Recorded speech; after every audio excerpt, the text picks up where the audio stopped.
ఈరోజు మానవుడు నేను అనుకున్నది నా నా నా నా పనికిరాదు. ఎవరైనా సరే లోబడాల్సిందే. సింపుల్. భార్యలారా మీ భర్తలకు లోబడండి, భర్తలారా క్రీస్తుకు లోబడండి. భార్య భర్త కింద వస్తాం, భర్త క్రీస్తు కిందకి వెళ్తాం. అది కంప్లీట్ సైకిల్. అప్పుడు మనం క్రీస్తుని ఉంటాం, క్రీస్తుని బట్టి తండ్రితో కలపబడతాం. నువ్వు ఈ ప్యాటర్న్ ఎక్కడన్నా బ్రేక్ చేయి, క్రీస్తు నువ్వు ఎవరో నాకు తెలియదు, పో చైన్లోకి రా. వివాహం అయిందా చైన్లోకి రా. చైన్ దాటి వచ్చాక నువ్వు నాకు సంబంధం లేదు. సింపుల్. ఈరోజు ఎంతోమంది గ్రహిస్తలేదు. దేవుడు రోషం కలిగిన దేవుడు. ఎక్కడ ఒకసారి గట్టిగా చెప్పండి, జ్ఞాపకం చేసుకోండి. ఏమో మొన్న దేవుని వాటిలో చదువుతూ ఐ సా దిస్ థింగ్, ఈ ప్యాటర్న్స్. ఎంత పాపినైనా దేవుడు క్షమిస్తాడు, అవునా కదా? ఎంత పాపినైనా దేవుడు క్షమిస్తాడు. తెలిసి చెయ్యి, తెలియక చెయ్యి. దేవుని దగ్గరకు వచ్చి, దేవా నేను సారీ, నన్ను క్షమించు అంటే ఫర్గివెన్. కానీ కొంతమంది ఉంటారంట, ఎట్లా తెలుసా? క్షమించని అడుగుతాం కాదు, నీ దగ్గరకు వచ్చి పిల్లిలాగా చూసి నీ మీద కుట్ర పంటాం, నీకు ద్రోహం చేయాలని చూస్తాం. ఎప్పుడన్నా విన్నారా? నేను చెప్తా ఉంటాను, నక్క బుద్ధి అని. దేవుడు అంటాడు, పోయి ఆ హేరోతో ఆ నక్కతో చెప్పు. హేరోద్ అంటావు, పోయి ఆ నక్కతో చెప్పు. ఏంటి నక్క బుద్ధి? నిన్ను చూసేటప్పుడే ఎరేస్తాడంట. నక్కని నువ్వు చూసేటప్పుడు అయ్యో ఎంత బాగుందో, ఎంత చక్కగా దాని కళ్ళు ఎంత బాగుందో, దాని ముఖం ఎంత బాగుందో చూస్తావంట. కానీ ఆ నక్క నేను చూస్తేనే ఎట్లా ఎరేస్తాము, కింద నుంచి పైకా, పై నుండి కిందక, ముందు నుండి వెనక, వెనక నుండి ముందుగా లెక్కేస్తుందంట. Be careful. దేవునికి అలాంటి వారు శత్రువులు అనేది దేవుడు తెలియజేస్తున్నాడు. అలాంటి వారు క్రీస్తు విరోధ శక్తులంట, శత్రువులంట. దేవుని ఎరిగి ఆయనతో ఉన్నానని దేవునికి విరోధంగా కుట్ర పన్నేవారిని దేవుడు ఊరుకోడు. దేవుడు అంటాడు, నువ్వు నా శత్రువు అవుతున్నావు. ఎవడన్నా దేవుని శత్రువు అవుతా ఏమన్నా అవకాశం ఉంది? పోయిన వారు చెప్తూ వచ్చా, ఇశ్రాయేలీయులతో ఎడారిలో దేవుడు అంటాడు, నేనే మిమ్మల్ని నా రెక్కల మీద తెచ్చుకుని వచ్చానయ్యా, కానీ వారు అవిధేయతను బట్టి నేనే మీ శత్రువుని అవుతానన్నాడు. ఎవరు తప్పించారు వాళ్ళని? Nobody could rescue them. దేవుడు అన్నాడు, నేను మీ శత్రువుని అవుతాను, వీళ్ళు ఎవరు బయటికి వెళ్ళరా వాళ్ళు తరం వచ్చారంట. నెక్స్ట్ బ్యాచ్ని ఫ్రెష్గా లేపుతాను అన్నాడు. Be careful. దేవుడు రోషం కలిగిన దేవుడు. ఈరోజు మనం జ్ఞాపకం చేసుకోవాలండి, దేవుని భయముతో మనం బ్రతుకుతే, దేవుడు చూస్తున్నాడనే భయంతో బ్రతుకుతే. ఇందుకు ఈ మాట చెప్తున్నాను, దైవ భయం గురించి ఈరోజు బోధనలు లేవు. దైవ భయం లేనివాడు పాపం చేయకుండా ఉండడు. అర్థమవుతుందా? దైవ భయం లేనివాడు పాపం చేస్తూనే ఉంటాడు, పాపం చేయకుండా ఆగడు. దేవుడు అంటాడు, అక్కడ మోషే చెప్తాడు, దేవుడు తను మిమ్మల్ని కనబరుచుకున్నాడు. ఏంటి? ఉరుములతో, మెరుపులతో, ఆ గంభీరమైన ధ్వనులతో, భూకంపంతో ఇశ్రాయేలీయులందరిని రమ్మంటాడు. దేవుడు వచ్చిన వెంటనే డమా డిమా డమా డిమా అంటే వాళ్ళు భయపడిపోయారంట. వాళ్ళు అన్నారు, దేవుడు మమ్మల్ని చంపేస్తాడు, దేవుని ద్వారా మేము రాము. మోషే నువ్వు పో, ఆయన ఏం చెప్తాడో చెప్పు, మేము వింటాం. మోషే అంటాడు, దేవుడు మమ్మల్ని చంపుతానికి కాదయ్యా, కొంచెం బెదిరించాడు మిమ్మల్ని. దానిని బట్టి, ఆ భయం ఉన్నదాన్ని బట్టి మీరు పాపం చేయకుండా ఉంటారు. ఆ భయం ఉంటే ఒళ్ళు దగ్గర పట్టుకుని ఉంటాం. సింపుల్. ఈరోజు మనుషుడికి దైవ భయం గురించి మాట్లాడితే ఇదేదో భయపెట్టే చచ్చు, మన కృపలో ఉన్నాం కాబట్టి ఎట్లా బ్రతికినా పర్వాలేదు, దేవుడు ఆహ్వానిస్తున్నాడనే చెప్పే ఆలయాలు కావాలంటారు. కాదు కాదు కాదు. కృప నువ్వు పాపం చేస్తూ ఉండటానికి కాదు. కృప నీ స్థితిని గ్రహించి నీ జీవితాన్ని మార్చుకుంటానికి నీకు ఇవ్వబడిన అవకాశము, తరుణము కృప. Don't misuse grace. నువ్వు పాపం చేస్తూ ఉండొచ్చా కృపలో ఉన్న వ్యక్తివి? No, not possible. ఈరోజు మిమ్మల్ని అడుగుతున్నానండి, మీ జీవితంలో మీరు మాట్లాడే మాటలు, మీరు చేసే పనులు దైవ భయంతో ఉన్నాయా? కొన్నిసార్లు ఐమ్ బీయింగ్ వెరీ ఆనెస్ట్, కొన్నిసార్లు మన ఎమోషన్స్, మనలో the most strongest is our emotion. మన స్పిరిట్ కాదు, మన ఎమోషన్. మన ఎమోషన్ ట్రిగర్ అయినప్పుడు ఎంత నీతిమంతుడైనా అవినీతుడు అయిపోతాడంట. ఎంత పరిశుద్ధుడన్నా పాప అయిపోతాడు. అది ఎందుకంటే పడిపోయిన ఆదాం స్వభావం కదా, ఎమోషన్స్ అని అక్కడ లింకే ఉన్నాయి కదా. బట్ దెన్ నీ ఆ స్థితి, ఆ శోధనకి నువ్వు అలాగ చేసేవేమో, కానీ వెంటనే పశ్చాత్తాపడగలుగుతావా? నువ్వు చేసిన తప్పుని వెంటనే సరిదిద్దుకోగలుగుతావా? దైవ భయం కలిగినోడు, అయ్యో దేవా నన్ను క్షమించు, నేను మాట్లాడింది తప్పు, నేను చేసింది తప్పు, అయ్యో నేను ఇట్లా బిహేవ్ చేశాను, ఐఎమ్ సారీ. దేవుని క్షమాపణ అడుగుతాడు. ఎవరికి విరోధంగా చేశాడో వారిని వెంటనే క్షమాపణ అడుగుతారు. But I'll tell you what the world says. Listen to me very carefully. ఈరోజు మనుషుడికి దైవ భయంతో బ్రతికేవాడికి నార్సిసిస్ట్కి తేడా తెలియట్లే. నార్సిసిస్ట్ బుద్ధి ఏంటి తెలుసా? నేను ఒకసారి ఇట్లా కొట్టి నెక్స్ట్ సెకండ్ సారీ అంటాం. బట్ నిజంగా రిపెంటెన్స్ ఉందా? లేదు. ఎందుకు కొట్టి సారీ అన్నాడు? నువ్వు పోతావేమో అని సారీ. కానీ దైవ భయం కలిగినాడు, నిన్ను కొట్టాడు, నిన్ను సారీ అంటున్నాడు, సేమ్ యాక్షన్. ఎందుకు సారీ అన్నాడు? నేను దేవునికి విరోధంగా పాపం చేశా, నీకు విరోధంగా పాపం చేశా, I'm sorry lord, I'm sorry. ఇద్దరు యాక్షన్ ఒకటే, ఇంటెన్షన్ వేరు. The intention is the different. నువ్వు యాక్షన్ మాత్రం చూస్తున్నావు, దేవుడు ఇంటెన్షన్ చూస్తున్నాడు. God looks at the motives, not just actions. For God, He is not worried about the action. He knows we all have fallen short of the glory of God. లేనోళ్ళు ఒక క్రైస్తవుడు సరైన integrity కలిగినాడు. వాక్యం నీకు నేర్పించేది live with integrity. బైబిల్లో చూసినప్పుడు అండి, కొంతమంది జీవితాల్లో వారు చేసే నిర్ణయాలు ఎంతో స్వార్థం. చూసి ఇప్పుడు ఆ మాట చూస్తే, నీ దేవుడైన యెహోవా రోషము కలిగిన వాడు, ఈస్ కాషనింగ్ యు, వార్నింగ్ ఇస్తున్నాడు. నెక్స్ట్ ఏమంటున్నాడు? నన్ను ద్వేషించు వారి విషయములో 3-4 తరముల వరకు తండ్రుల దోషమును కుమారుల మీదికి రప్పించుచు. ఆగండి. నన్ను ద్వేషించువారు, ఎవరు ద్వేషించేవారు? దేవుని ఎరగని వారి గురించి మాట్లాడుతున్నాడు అక్కడ. ఇది ఎవరికి ఇచ్చిన నియమం? ఇది ఎవరికి ఇచ్చిన ఆజ్ఞ? ఎవరితో అయితే నిబంధన చేశాడో వారికి చెప్తున్నాడు ఈ మాటలు, అన్యులకి చెప్పట్లే. వారితో చెప్తూ అంటున్నాడు, నన్ను ద్వేషించువారు. ఇక్కడ ఉన్నవారు ఎంతమంది దేవుని ప్రేమిస్తారంటే అందరు చేతులు ఎత్తుతారు, నో డౌట్. ఎవరైనా దేవుని ద్వేషిస్తున్నారంటే ఎవరు చేతులు ఎత్తారు నాకు తెలుసు. కానీ దేవుడు ఏమంటున్నాడు? నన్ను ద్వేషించు వారి విషయంలో దేని గురించి మాట్లాడుతున్నాడు? నీ ఎమోషన్ కాదు, నీ ఇంటెగ్రిటీ, నీ బ్రతుకు. నా మాటకి విరోధంగా తిరిగిన వాడు నన్ను ద్వేషించిన వాడు. నేను చెప్పింది చెయ్యని వాడు నన్ను ద్వేషించేవాడు. నాకు విరోధంగా పనిచేసేవాడు, నా వాకుకు విరోధంగా మాట్లాడే, జీవించే, ప్రవర్తించే ప్రతి ఒక్కడు నన్ను ద్వేషించేవాడు. ఇప్పుడు పరీక్షించుకోండి, ఇక్కడ ఎంతమంది దేవుని ద్వేషించేవారు ఉన్నారు? ఇప్పుడు పరీక్షించుకోండి, ఎన్ని విషయాలు దేవునికి విరోధమైంది నీ జీవితంలో ఇప్పుడు ఉన్నాయి, ఇక్కడ ఉన్నాయి. దేవుడు నీ ఎమోషన్ అడగట్లే, do you love me feeling అడగట్లే. ఎందుకంటే ఈ లోకంలో చూడండి, ఎప్పుడో పోతుంది లవ్. అక్కడ ఏముండదు, లవ్ యూ బేబీ అంటాడు, అక్కడ ఏముండదు, లాప్ట వాత పదం. దేవుడికి నీ మాటలు కాదంట, నీ తలంపులు ఎరుగుండాలంట. నీ తలంపులు నీ నోటి మాటకు వస్తానికి ముందే ఆయన ఎరుగుండు. నువ్వేం మాట్లాడబోతున్నావు అని చెప్పి చూపిస్తాడంట. Be careful. God looks at your heart. ఇక్కడ తెలియజేయబడుతుంది, నన్ను ద్వేషించు వారి విషయంలో ఏం చేస్తాడంట? తండ్రుల దోషం, ఇంకా మాట చెప్పాలంటే వారి దోషంని 3-4 తరాల మీదకి తీసుకెళ్తాడంట. ఏంటి దోషంని 3-4 తరాలు? ఏంటి వారి ఇంటెన్షన్స్? 3-4 తరాలు. 3-4 తరాలు అనేటప్పుడు there is a curse carrying అనుకుని చూడు.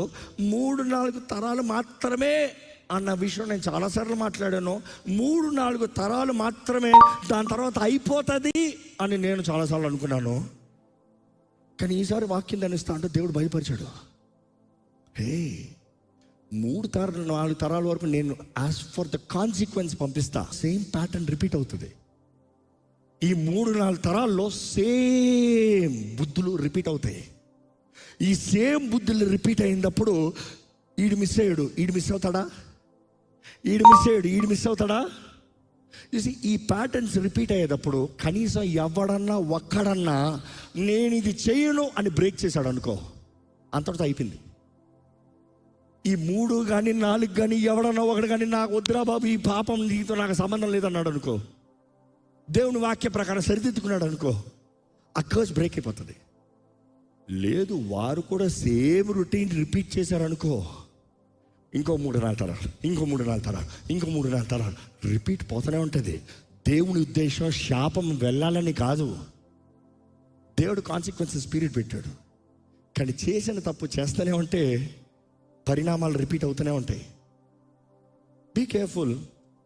ఈరోజు చాలామంది జీవితాల్లో వారు చేసిన తప్పులు కాదు, పితరులు చేసిన చాయిస్. ఈ బుద్ధులు అనేటప్పుడు ఈ ఆటోమేటిక్ రిపీట్ అవుతాయి. పిల్లోడు బ్రతికుంటే నేను చూడాల్సిన అవసరం కూడా లేదు. బైబిల్లో ఒక మంచి ఉదాహరణ చెప్పాలంటే అబ్రహాం గురించే మాట్లాడచ్చు. విశ్వాసపు తండ్రి ఏం చేశాడు? తన భార్యని,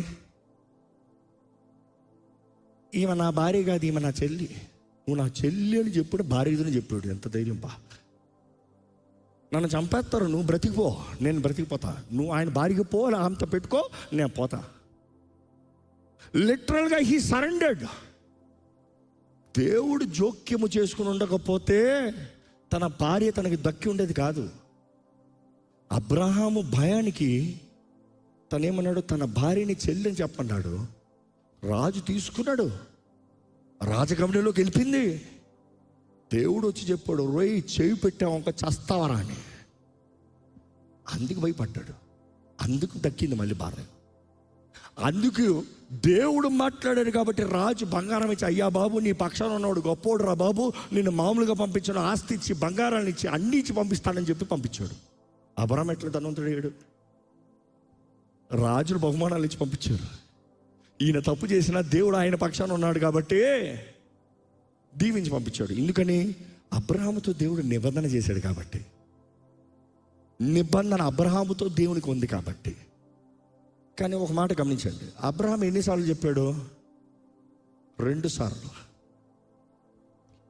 అప్పుడు ఇసాకు పుట్టాడా? అసలు లేడే.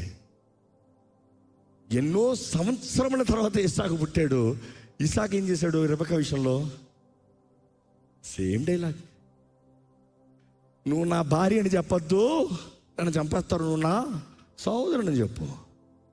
Same repeat. ఇది వస్తుంది. అపవాది చూస్తాడు, ఒకడు ఎక్కడ పడతాడా అని. అంతే ఈ తరంలో ఈ వీక్నెస్ కొట్టు, అదే దెబ్బ కొట్టు, అదే స్టంట్ కొట్టు, అదే శోధన పెట్టు, అదే రీతిగా పోరాడు, అదే విషయంలో దాడి చేయి, సులభంగా పడిపోతాడు. అది ఈ కుటుంబంలో weakness. You have to be very careful. మనం చూస్తాము ఇస్సాకు సేమ్. ఇంకా రెబెక్కా అంటారా? అక్కడే రియాలిటీ నేర్చుకోవాలి. Let's get the reality. చాలామంది దేవుని చిత్తంలో వచ్చిన అమ్మాయి, అవును దేవుని చిత్తంలోనే వచ్చిన అమ్మాయి, దేవుడే చూపించాడు, అవునా కాదా? దేవుని ద్వారా కోరుకోబడిన వ్యక్తే, క్రీస్తుని ఈ లోకంలో తీసుకొచ్చే వంశంలో పాత్రగా వాడుకున్న వ్యక్తే. అందుకని మాత్రాన 100% రైటా? బుద్ధులు ఉన్నాయి. ఏం బుద్ధులంట? మోసం చేసే బుద్ధులంట. రెబెక్కాలో ఉన్నాయి, తన సహోదరులు కూడా ఉన్నాయి. ఆ సహోదరుడే కదా యాకోబు మామ. యాకోబు మామ తంత్రగాడు, మోసగాడు. అమ్మ తంత్రగత్తి, కొడుకు వేడు తంత్రగాడు. ఇన్ఫాక్ట్ వీడు పుట్టకతోనే వీడి పేరేంటి? మోసగాడు, తంత్రగాడు. ఎందుకు? వాడు పుట్టేటప్పుడే, మీకు తెలుసో లేదో చాలామందికి ఈ కనీసం వాక్యంలో రావు, అందుకని చెప్తున్నాను. యాకోబు, ఏసావు, యాకోబు ఎవరంట? ట్విన్స్. సహోదరు అన్నప్పుడు ఏదో సపరేట్ పుట్టినారు కదా, దే ఆర్ ట్విన్స్. ఆమె రెబెక్కా కన్నదప్పుడే కొట్లాట జరుగుతుందంట పొట్టలో. నేను ముందుకు వస్తా, నేను ముందు వస్తా. ఆ పొట్టలోనే ఫైటింగ్ అంట. అన్న తమ్ముళ్ళు, లేకపోతే ట్విన్ బ్రదర్స్. వాళ్ళు బయటకు వచ్చేటప్పుడు ఏసావు ముందు వచ్చాడంట, వీడు వాడిని పట్టుకునే బయటకు వచ్చాడంట, నేను రా అని. ఈయన చూసి వీడేదో తంత్రగాడిలాగా ఉన్నాడు రైడు అని తంత్రగాడిని పేరు పెట్టారంట. ఎవరైనా తల్లిదండ్రులు తంత్రగాడిని పేరు పెడతారా? బ్రతకలాగనే పోయిందిగా. తంత్రగాడని పేరు పెట్టారు, తంత్రగాడిగానే బ్రతికాడు. అన్నకు రావాల్సిన ఆశీర్వాదాలు దోచుకున్నాడు. కుట్రలో ప్లాన్లు ఎవరున్నారు? అమ్మ మరలా అమ్మ అడ్వైజ్ ఇస్తుంది, నీ మామ ఉన్నాడు, పో మామ దగ్గర పో, సెట్ అయిపో. మామ దగ్గర పోతా మామ మోసగాడు, మామను మోసం చేశాడు. ఈయన సూపర్. అక్కడ నుండి అన్ని దోచుకుని పరిగెత్తాడంట, మామ తరుముకుని వచ్చాడంట. ఫైన్. అక్కడ నుండి చూస్తే మోసగాడు అనుకున్నాడు, నేను మోసపరుస్తూ ఈ ఫ్యామిలీలో ఉన్న ఇదే ప్యాటర్న్ ప్రకారం, ఎందుకంటే ఈ ఫ్యామిలీలో ఉంది ఏంటి, మోసం చేసి సంపాదించుకో, మోసం చేసి గెలువు, మోసం చేసి సంపాదించుకో, అబద్ధమాడి సాధించుకో, అన్యాయం చేసి దోచుకో. ఈ ప్యాటర్న్లోనే వచ్చావు. ఇట్లా చేస్తానే గొప్పడు పోతావు, ఇట్లా చేస్తానే గొప్పడు పోతావు, ఇట్లా చేస్తానే గొప్పడు పోతావు. సడన్గా యాకోబు గ్రహించాడు, నో, ఇది నిజమైన ఆశీర్వాదం కాదు. నేను అన్న ఆశీర్వాదం దోచుకున్న అన్న నన్ను చంపుతానికి వెయిట్ చేస్తున్నాడు. మామ దోచుకున్న మామ నన్ను అసహించుకుని ఉన్నాడు. ఇక్కడ అరే నా జీవితంలో అన్నీ ఉన్నాయి అనుకుంటున్నాడు, కానీ ఆశీర్వాదం లేదురా బాబు. నాకు నిజమైన ఆశీర్వాదం కావాలి. ఇది కావాలంటే దేవుడు అవ్వాలి, ఇది ఇచ్చివాడు దేవుడే. అందుకని ఆయన ఏం చేశాడంట, అందరిని ముందు పంపించి దేవునితో ఒకడిగా కూర్చుని దేవుడు వచ్చాడంట, నీవు నన్ను ఆశీర్వదిస్తేనే కానీ నేను నిన్ను విడిచిపెట్టను. I want break this curse. ఈ శాపాన్ని ఇంతటితో నేను అంతం చేయాలి. మా పితరుల దోషములను ఇంతటితో నేను అంతం చేయాలి. లేకపోతే ఆ రిపీటెడ్ ప్యాటర్న్స్ని బట్టి నీ జీవితంలో నాశనమే కానీ ఏ మేలు ఉండదు. నువ్వు అన్నీ కలిగి ఉన్నావు అనుకుంటావేమో కానీ ఏది నిజమైన ఆశీర్వాదాలు కాదు. బైబిల్లో చూస్తామండి, దేవుడు అంటాడు, నన్ను ద్వేషించు వారి విషయంలో 3-4 తరాల మీదకి ఆ శాపాన్ని పంపిస్తా. కానీ నన్ను ప్రేమించువారు, can you continue that verse? నన్ను ప్రేమించి నా ఆజ్ఞలు గైకొనిన వారిని 1000 తరముల వరకు కరుణించువాడనై ఉన్నాను. నన్ను ప్రేమించి నా ఆజ్ఞలు గైకొనే వారి విషయంలో 1000 తరాలు ఆశీర్వదిస్తాడంట. ఒకసారి బిగ్గరగా హల్లెలూయా చెప్దామా? అంటే ఈ మాట మీకు అర్థమైందో లేదో కానీ, ఒక్క మనిషి దేవుని ముందు దేవుని ప్రేమించినప్పుడు దేవుడు ఏం చెప్తున్నాడో దాని ప్రకారం జీవిస్తాం. Loving God is proved in your action, not in your words.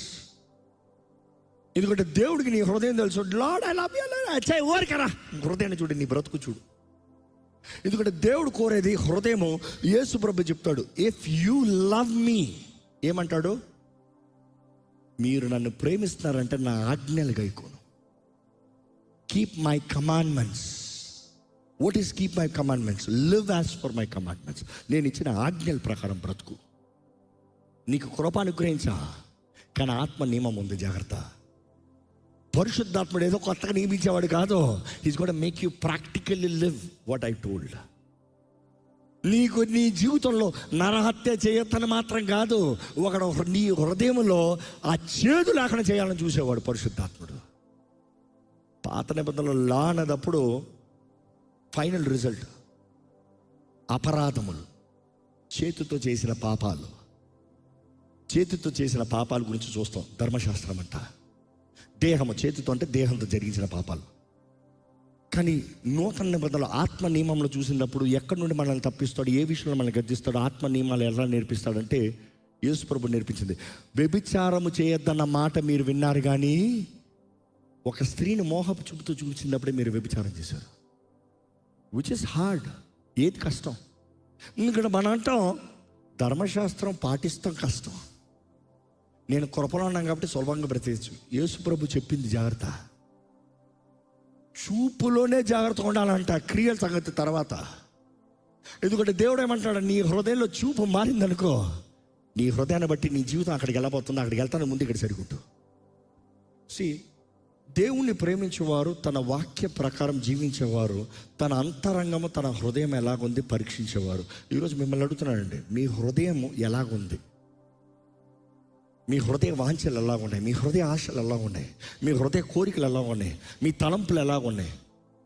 Bible చూసినప్పుడు గమనించవచ్చు, ఎవరైతే నన్ను ప్రేమిస్తారో నా ఆజ్ఞలు గైకుంటారో, ఇంకో మాటలు చెప్పాలంటే 1000 తరాలు దీవిస్తా. హల్లెలూయా చెప్పనేది దేవా 1000 తరాల మీద శాపం ఇచ్చి దాని తర్వాత అవకాశం ఇస్తాం కాదు. కాన్సిక్వెన్సెస్ ఫర్ షూర్ 3 or 4 1000 పెట్టుంటే అయిపోయి ఉంటుంది మనుషుడి పని. కానీ బ్లెస్సింగ్ మాత్రం కన్ఫర్మ్ 1000.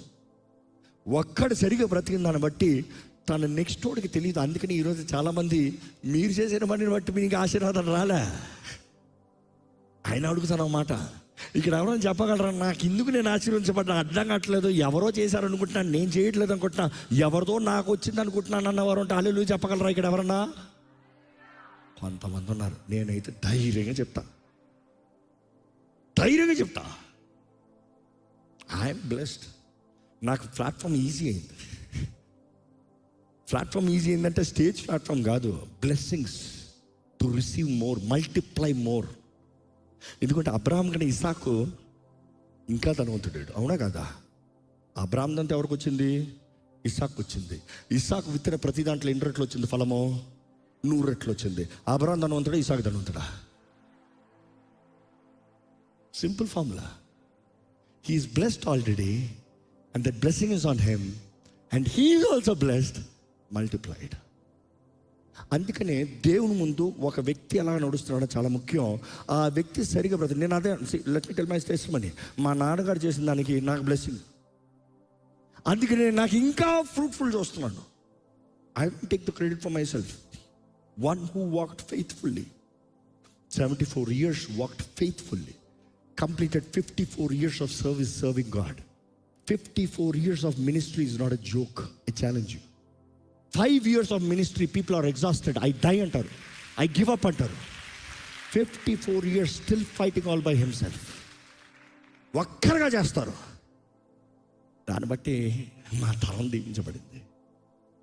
దాని ముందు శాపాలు ఉన్నాయి, దేవుని కాదు, కాబట్టి చెప్తాను కొంచెంలో. కానీ వాటిని బ్రేక్ చేశారు. ఆ జనరేషన్ కర్సెస్ని బ్రేక్ చేశారు. That is why we are blessed. ఇప్పుడు నేను జాగ్రత్తగా బ్రతికాను అనుకో, మల్టిప్లై. నా బిడ్డలకి ఏమవుతుంది? ఇంకా మల్టిప్లికేషన్. వారు జాగ్రత్తగా బ్రతికారు అనుకో, ఇంకా మల్టిప్లై. దేవుడు అన్యాయం చేయుడు. చూసి అసూయ పడొద్దు. కనీసం నిన్ను బట్టన నీ తరం మారాలని మార్చుకో అని చెప్తాం మేము ప్రతిసారి. అంతే. ఒక వ్యక్తి అంతా దేవుడి ముందు తగ్గించుకునేటప్పుడు దేవుడు అన్యాయం చేస్తాడా? ఈరోజు మనుషుడు బయటకు మాత్రం చూస్తున్నాడు, వేరుని చూడట్లే. బయటకు మాత్రం చూస్తున్నాడు, కష్టాన్ని చూడట్లే. అందుకని కష్టాలు ఉండవు, శ్రమలు ఉండవు, పోరాటాలు ఉండవు, శోధనలు ఉండవు కాదు. ఇక్కడ నిలిచి చెప్తాను, పోరాడుతున్నా, కష్టపడుతున్నా, నా దెయ్యాలు నేను పోరాడుకుంటున్నా. That is for sure, no doubt. But then అక్కడ ఒక బ్లెస్సింగ్ వెనకాల ఉంది, ఒక ఫేవర్ వెనకాల ఉంది, ఒక ఎక్స్ట్రా ఫేవర్ వెనకాల ఉంది. సో ఈ విషయం జ్ఞాపకం చేసుకోవాలండి. దేవుడు అంటున్నాడు, నా ఆజ్ఞలు గైకోండి, నన్ను ప్రేమించు.